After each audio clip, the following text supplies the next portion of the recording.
অনেক দিন পর আজকে আমার বড় ননাস আর মেজো ননাস আমার বাড়ি ঘুরতে এসেছিল।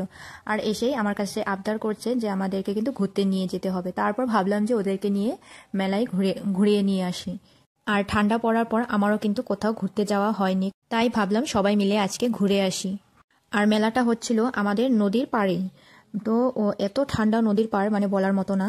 যাই হোক, আর এদিকে দেখো দোকানগুলো দেখছি আর মনে মনে ভাবছি কি কিনবো। আর আমরা মেলায় এত তাড়াতাড়ি চলে এসেছিলাম যে মেলায় ভিড়ই ছিল না, যে কজনও মানুষ আছে তাদেরকে গোনা যাবে।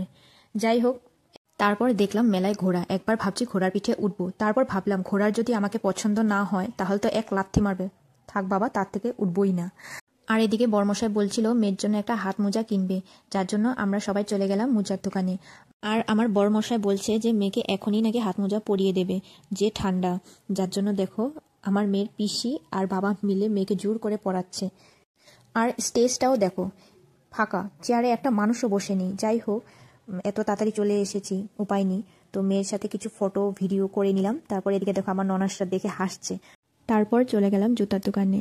জুতার দোকান গিয়ে মেয়ের জন্য এই জুতাটা কিনলাম, পিঙ্ক কালারের। কেমন লাগলো প্লিজ কমেন্ট করে জানিও। আর নিজের জন্য কিনলাম, আমি তো কিনে ডাইরেক্ট পরেই নিলাম। তোমরা বলো কেমন হয়েছে জুতোটা। তারপর চলে গেলাম ব্রিজে।